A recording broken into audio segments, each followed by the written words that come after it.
Welcome back, folks, to Law Library Basement Conversations. I'm your host, John Nguyen. Last time we went over to 1.01 to 2.02. And that was a whole thing about ice cream. Now we're gonna go over apparent authority, actual authority, apparent authority, and I don't know. We'll get that far. But to start, 2.03. Apparent authority is the power held by an agent or other actor to affect a principal's legal relation with third parties when a third party reasonably believes the actor has authority to act on behalf of the principal, and that belief is traceable to the principal's manifestations. Okay, so I have my explanation. A third party would understand them to be an authority. So let's kind of take another example here. And let's say there's a store and it's and they got a roof. And in this store, it's the heck, man, it's the fudge, man. It's the fudge store. And the manager is not there. Okay.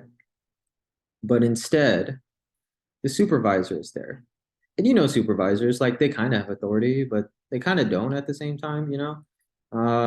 But in this fudge store, and now because the collab is out and there's a whole bunch of ice cream with fudge now, and I mean there are just lines out the door, right?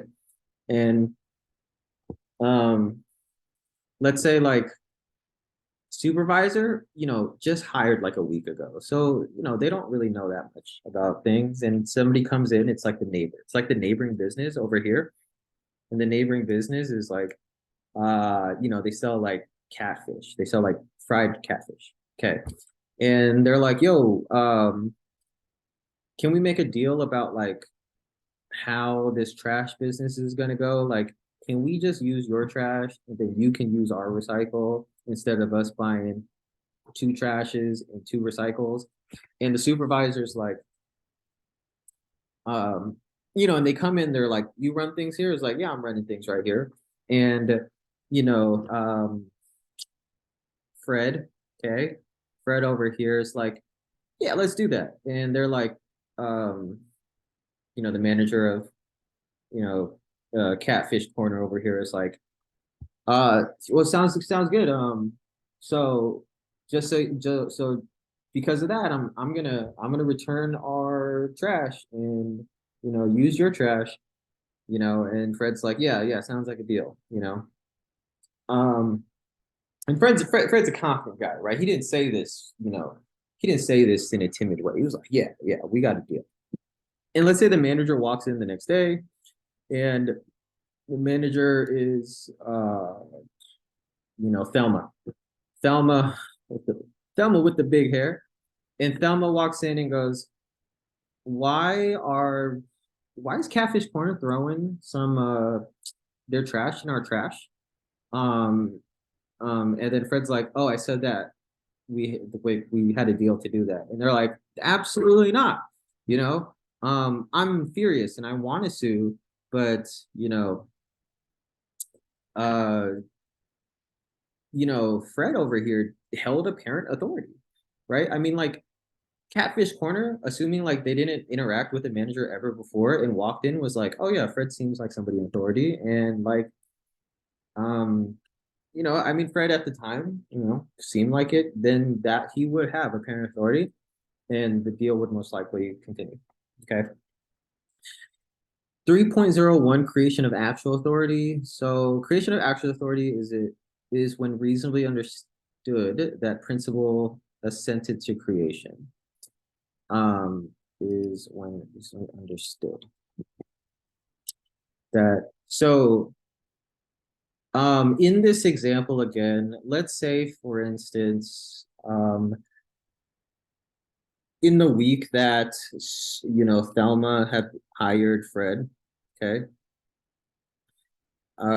Fred, she had talked to her. It's kind of a like a it's a trusting work environment. Nobody hates each other and everybody kind of relies on it. It's not very toxic. And she goes up to Fred's like, yeah, we all kind of run things here. Like, like you make your decisions and I trust you guys to make decisions for me and whatnot. Like, just like relax. And Fred reasonably understood that to being like, I can make decisions. And in that case, reasonably speaking, it's not absurd to say that she kind of created the actual authority there. Yeah, I think the prior videos example might be a little bit better to illustrate this. This one's not the best, tbh. I'm like thinking about it. If I were to adopt the situation to kind of better illustrate this, let's say like he worked for years, right, instead, and Thelma's like, you know I love how we run things, and so I'm going to promote you to, like, I don't know, shift and sub general of my army. And Fred is like understanding that he starts like he sits it there on meetings with her, like he went to the ice cream convention with Thelma, and I think that's a better example. 3.03. Apparent authority as defined by 2.03, okay, it's created by a person's manifestation that another has authority to act with legal consequences for the person who makes the manifestation when a third party reasonably believes the actor to be authorized and the belief is traceable to the manifestation.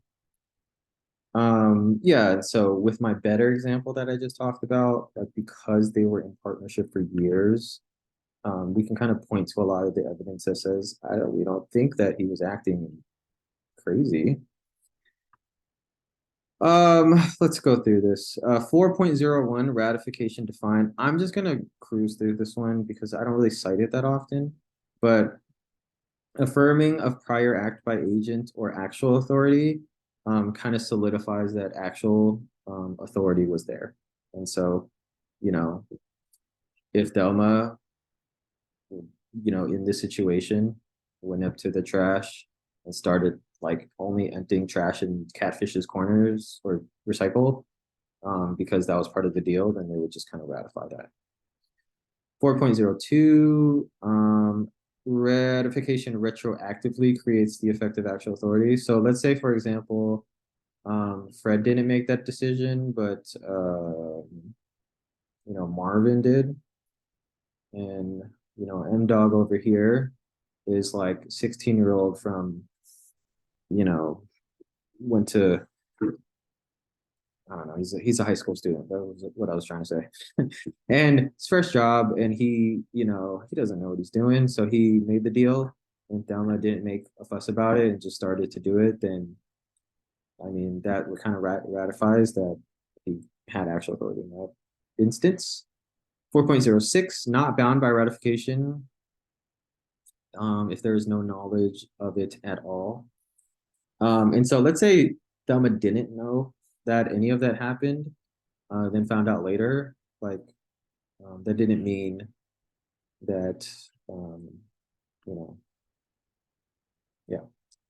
And then 8.01, it's this is a kind of affirming that fiduciaries have a duty to act in the interest of the principal. And so if there's, I don't know, like there's like malevolent intent, then actually that's a great question. I don't know what happens, but fiduciaries have a duty. So, all right, closing the door on this one.